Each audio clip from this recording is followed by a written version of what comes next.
Imagine standing in front of the mirror just 30 days from now and realizing you no longer recognize who's looking back. Not because your face has changed, but because your spirit has. There's a weight in your gaze now, not heaviness, but depth, a stillness, a presence. You move with intention, you speak with clarity, and when life tries to throw you off course, you don't flinch. Something inside you holds steady, unmoved. You don't chase peace anymore, you embody it. But here's the truth most people avoid. Nothing external needs to change for this transformation to happen. Your job, your schedule, your past, they're not the barriers.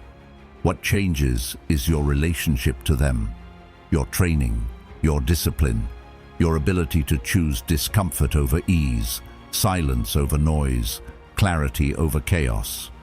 This month, you'll find it, not in the world, but within yourself. And if something in you has been quietly craving that shift, craving stillness, power, and a mind that doesn't break under pressure, consider subscribing. For you, as a small daily vow that you're ready to stop reacting to life and start shaping it. Why do we spend our lives chasing comfort when everything we admire, discipline, strength, clarity, was born in discomfort? We want to grow, to become someone better, more grounded, more powerful in who we are, and yet we keep seeking the very things that dull us. The soft bed instead of the early rise, the warm shower instead of the cold plunge, the background noise instead of the silence that forces us to listen inward. We crave transformation, but avoid the weight that forges it. The ones we look up to, the grounded ones, the focused ones, they didn't get there by accident. They didn't scroll their way into resilience. They chose it, day after day, even when it was boring, even when it hurt, especially when it hurt. Most people avoid the cold, the silence, the solitude. They label these things as punishment, as unnecessary suffering. But those who rise, those who build something solid inside, they seek them, not out of masochism, but because they've understood something that most never do. You don't build a sharp edge without friction. You don't learn how to be calm in chaos by waiting for the chaos to pass. You train in it. You rehearse discomfort like an athlete rehearses a drill until it becomes part of your nature. Seneca said, "We must undergo a hard winter training and not rush into things for which we haven't prepared." He wasn't talking about weather. He was talking about the soul. Comfort isn't evil, but when it becomes your default, when it becomes your excuse, your lifestyle, your identity, that's when it becomes a cage. And the tricky part, it's a soft one, padded with entertainment, easy meals, fast dopamine. You won't even notice how trapped you are until something hits, loss, failure, uncertainty, and you realize you have no inner muscle to hold the weight. You'll flinch, you'll panic, you'll reach for the nearest distraction, not because you're weak, but because you never trained. You don't sharpen a blade with a soft cloth. You hammer it, you heat it, you test it, and you are no different. Your mind, your focus, your patience, none of it strengthens by accident. It strengthens by choice, hard choice, repeated every single day. So no, you don't need to start some grand transformation plan. You need to start small and sharp.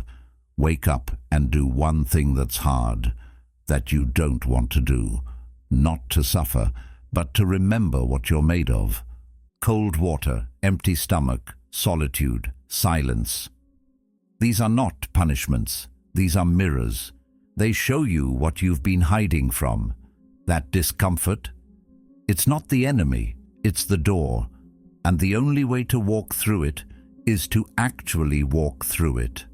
Not talk about it, not think about it. Do it. Carl Jung once wrote, "People will do anything, no matter how absurd, to avoid facing their own soul." And maybe that's why most avoid discomfort. It strips away the noise, it removes the shield, and in that quiet, you come face to face with yourself. But let's be honest, most of the world will never choose that path. It's not glamorous, it doesn't come with applause, it's not aesthetic. It's just you, in the cold, in the quiet, sitting with the parts of yourself that you've buried under convenience. And that's why it works. Because when life throws something real at you, a betrayal, a job loss, a dark night of the soul, you won't be scrambling for tools. You'll already have them. You'll be familiar with the discomfort. It won't knock you down. It will remind you who you are.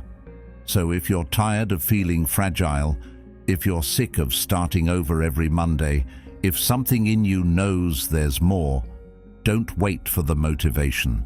Motivation is a mood, discipline is a decision, and identity, that's what comes after you've done the hard thing over and over until it's no longer hard. It's just you. Begin each day with one act that pushes against the grain. That reminds you that you are not here to coast. You are here to build, not a brand, not a checklist, a foundation, inside.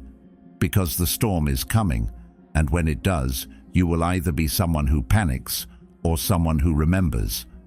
Marcus Aurelius, who faced war, plague, betrayal, and the weight of an empire, said, "You have power over your mind, not outside events. Realize this, and you will find strength." That strength is built before the test, not during it. And that's your invitation, not to suffer, not to impress, but to rehearse who you want to be. You won't need to announce the change. It will show. In your posture, in your presence, in the way your eyes don't flinch when the pressure comes. That's what happens when you stop avoiding discomfort. You don't become harder. You become sharper, more precise, more you. So let that be your vow. Not someday, today. One deliberate discomfort, one silent rehearsal, one small fire, and tomorrow another and another. Until, without even noticing, you've become unrecognizable, not to the world, but to the part of you that once chose ease over excellence. And that part, it'll be gone, burned off in the fire you chose to step into. Have you ever told yourself, "I'll rise to the occasion when it matters"? It's a comforting thought. The idea that when life really tests us, we'll somehow summon strength we've never practiced, clarity we've never earned, and composure we've never lived. But here's the truth most people avoid until it's too late. You won't. Not because you're incapable, but because the mind doesn't rise to your hopes. It falls to your habits. Carl Jung once said, "Until you make the unconscious conscious, it will direct your life, and you will call it fate."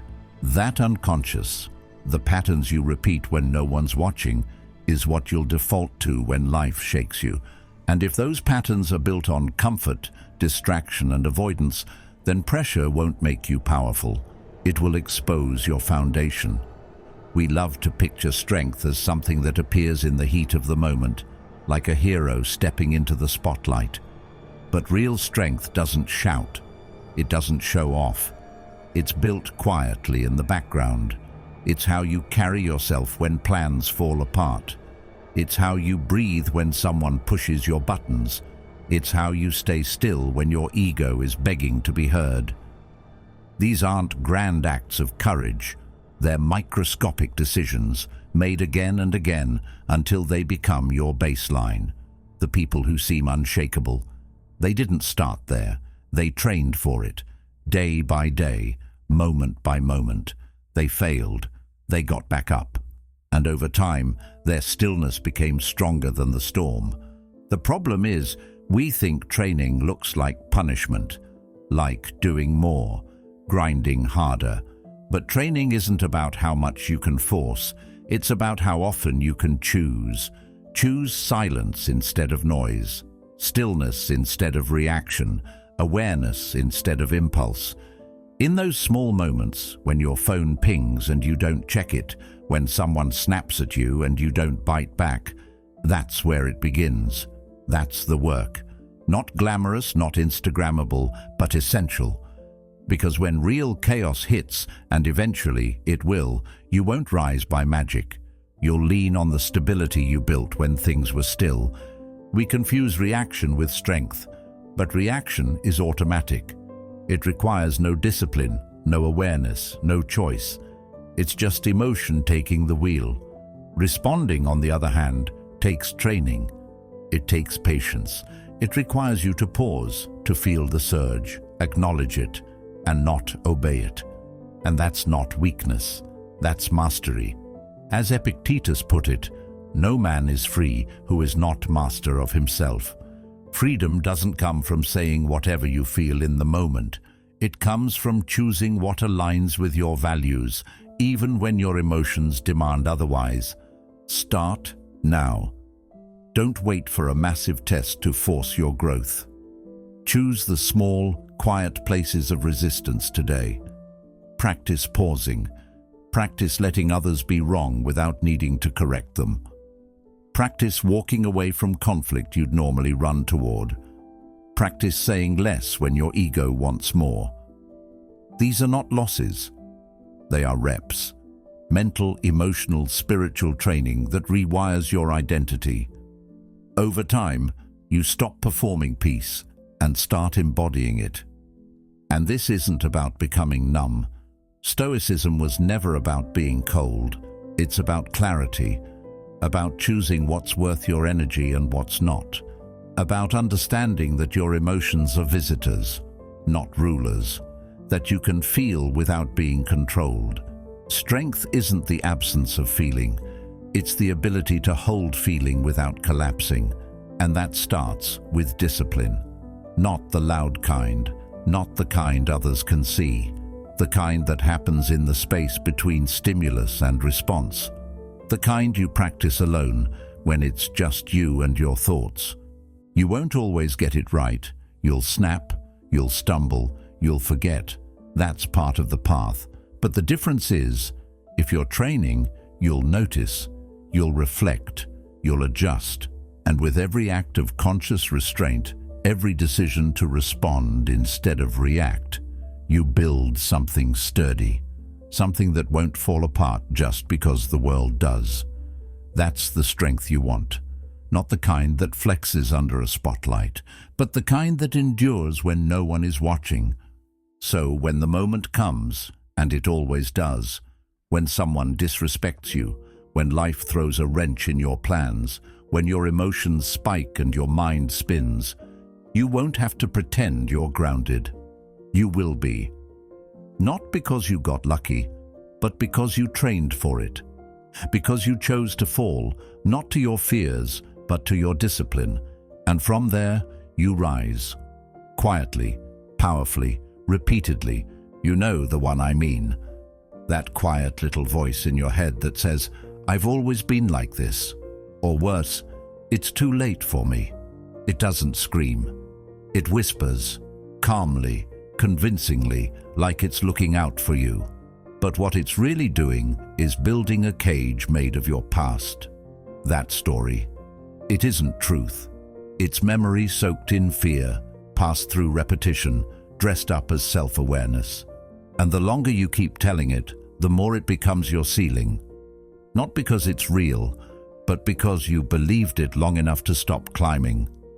Every time you choose ease over effort, every time you silence yourself when you feel something begging to be said, every time you trade courage for convenience, you reinforce that identity.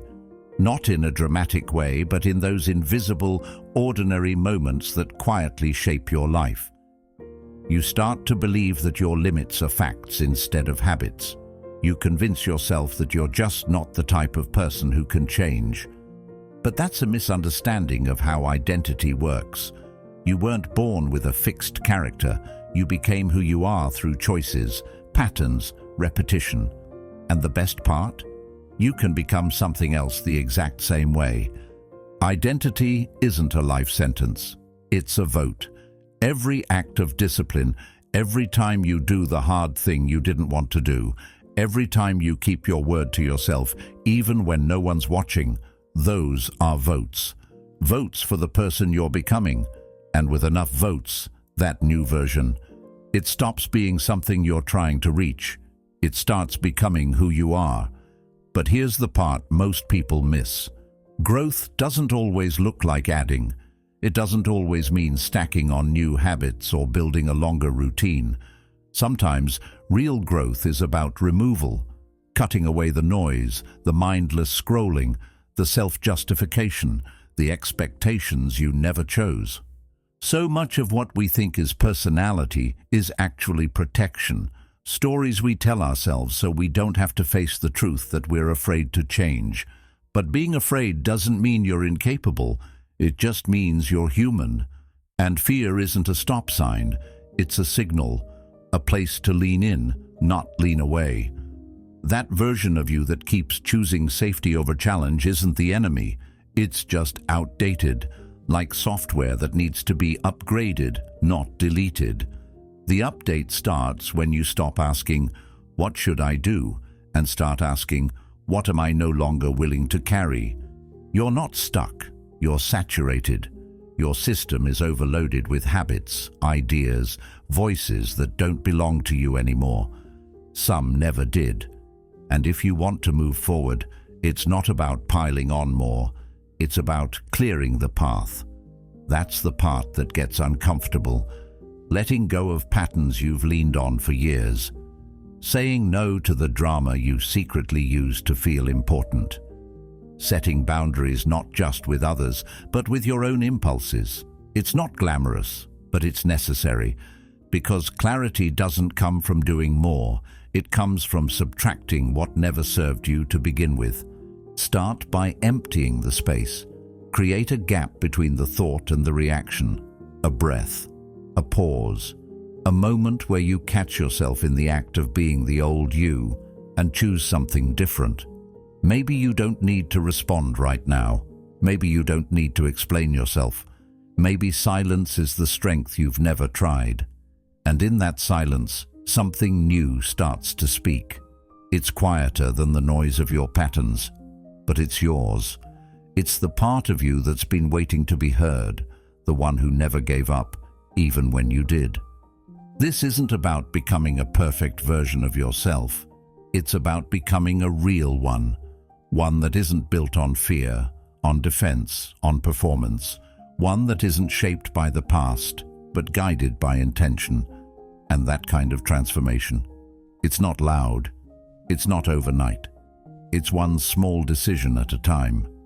Not to become someone else, but to finally come home to the self you buried under years of convenience. The world will try to convince you to add more ambition, more goals, more noise. But you don't need more. You need less. Less of what dilutes you. Less of what pulls you away from center.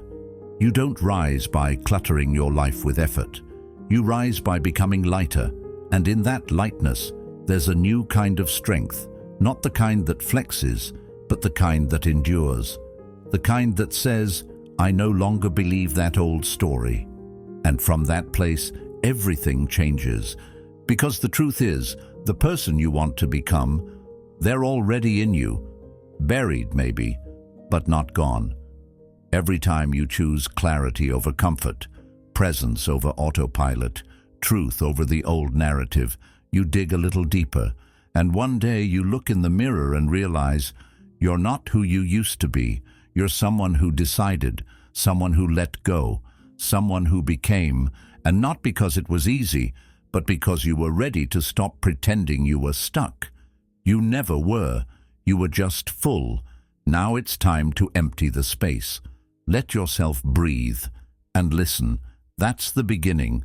That's where you begin again. How often do we waste our energy trying to be understood, bending ourselves into shapes that make other people feel more comfortable, explaining our intentions over and over again, hoping the right words will finally land? We correct, we defend, we prove, and most of the time, it leads nowhere. Because the truth is, most people aren't listening to understand. they're listening to respond. And in chasing their understanding, we lose our peace. We give it away piece by piece, every time we try to control how someone else sees us. But the approval we fight for is fragile. It disappears the moment someone chooses a different story about us. The validation we earn burns out just in time to make us chase it again. It never lasts long enough to build anything solid. And so the cycle continues. Defend, explain, correct, repeat. But there's a deeper kind of freedom, and it doesn't require you to be louder. It doesn't need you to be clever or articulate or even understood. It just asks that you stay still, quiet, unmoved. Not because you've given up, but because you've outgrown the need to react. You stop needing the last word. You stop needing to fix other people's perceptions. And in that stillness, something powerful begins to grow. The kind of power that doesn't scream, doesn't interrupt, doesn't demand recognition, but can't be ignored. Marcus Aurelius said, "You don't have to turn this into something. It doesn't have to upset you." That wasn't detachment, that was discipline. That was strength rooted in wisdom, not silence out of weakness, but silence out of knowing that peace isn't a prize someone else gives you. It's a boundary you protect.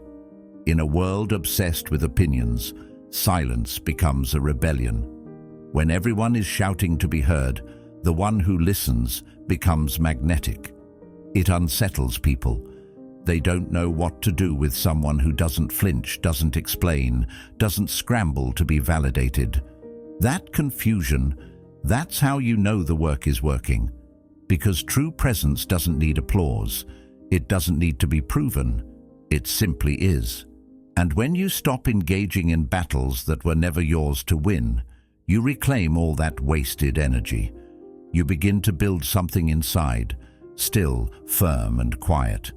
The kind of strength no one can take away, because it doesn't depend on anything outside of you.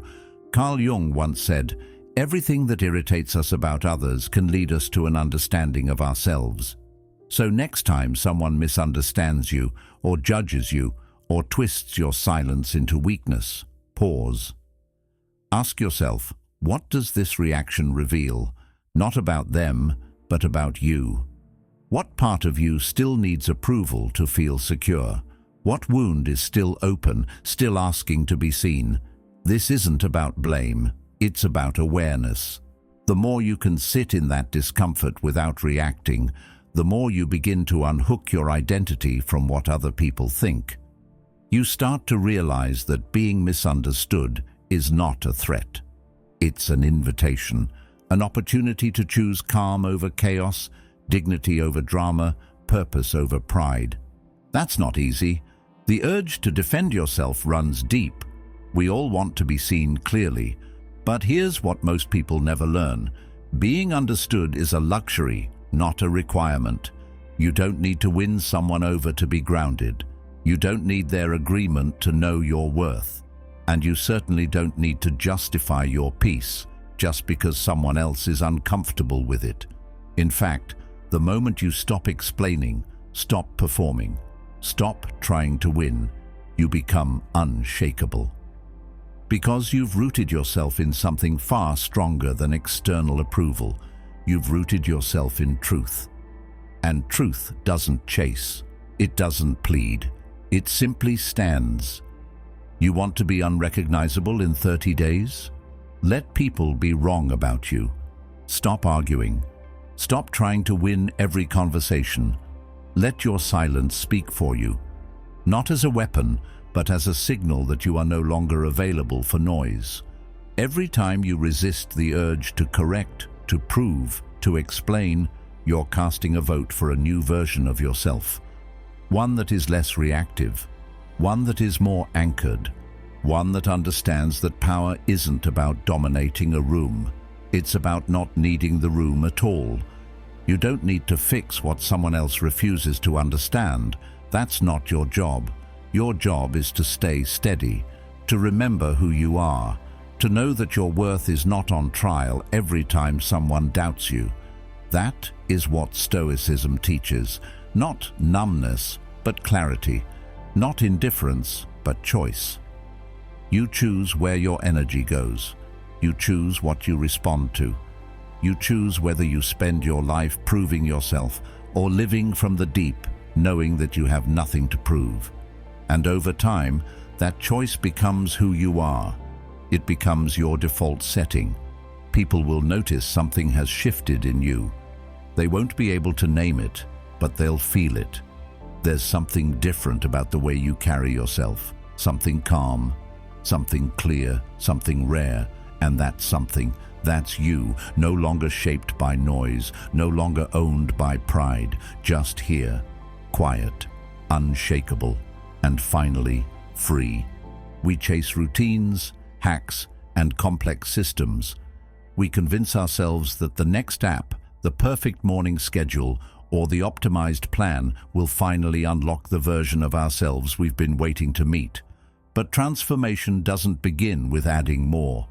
It begins with committing to less, with simplicity, with one small act done with intention, again and again. The kind of act that doesn't impress anyone, but means everything to you. And not just on the good days when everything flows and motivation is high, but especially on the days you feel heavy, scattered, distant from who you want to be. That's when it matters most. When resistance whispers in your ear, telling you it's okay to skip it just this once. That's the moment when the shift happens, not because you're perfect, but because you showed up anyway. It's never about the size of the ritual. It's about the sincerity.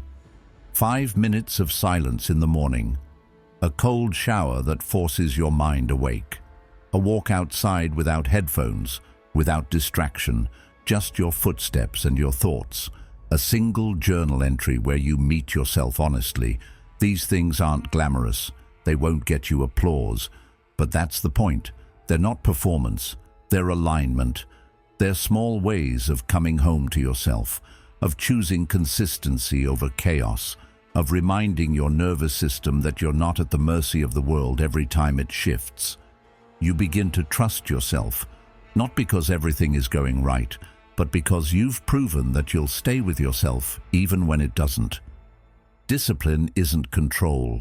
It's not about forcing your way through life with a clenched jaw. True discipline is quiet, subtle. It's an agreement you make with yourself to honor your values, not when it's convenient, but when it's hard. And that's where the shift begins. When you keep your word to yourself, not loudly, not dramatically, but quietly, something changes inside. You stop negotiating with your excuses. The resistance that once felt massive starts to shrink. The old narrative that told you you always quit, that you can't be consistent, that you're not that kind of person, it starts to crack. It loses its grip, and something else takes its place. A new story, not written overnight, but etched into your behavior day after day. Carl Jung once said, "You are what you do, not what you say you'll do." There's a deep kind of honesty in that line. It strips away the fantasy and anchors you in reality, because your identity isn't built by the promises you make in your head. It's built by the choices you make when no one's watching. And over time, those choices shape your posture, your tone, your presence. People feel it, even if they can't explain it. They notice the stillness in your gaze, the steadiness in your energy. Something about you feels solid, rooted, clear. You haven't become someone else. You've remembered who you were before the world told you to be everything else. This is the vow, not to be perfect, not to finally achieve some flawless version of yourself, but to return, daily, to the you that exists beneath the noise, beneath the habits that dull your edge, beneath the constant striving, the performance, the pressure. That version is still there, still breathing, still waiting. And you meet them every time you follow through, every time you choose one act of alignment over 100 moments of distraction. That's how change begins. Not in a dramatic overhaul, but in quiet repetition. Done with care, done with presence, done without needing applause. There's a kind of power in this that's rare, because it doesn't scream for attention. It doesn't need to prove anything. It just moves, silently, consistently. And eventually that ritual, the one that once felt like effort, becomes rhythm. You stop thinking about it. You stop debating it. You just do it, because it's who you are now. And that's when something really shifts. You stop waiting for change to arrive. You realize it's already happening, not through motivation, through action, repeated, chosen, lived. You want to change your life? Start with one vow. Not to become someone different, but to remember who you are underneath everything that told you to be less grounded, less focused, less you. Strip it away. Come back to yourself. Keep the vow, not because it's flashy, not because it's new, but because it matters. Because it keeps you aligned when the world tries to pull you in every direction. And when people ask you what changed, you won't need to explain. They'll feel it, in your pace, in your presence, in the silence between your words. They'll feel it, and more importantly, you will.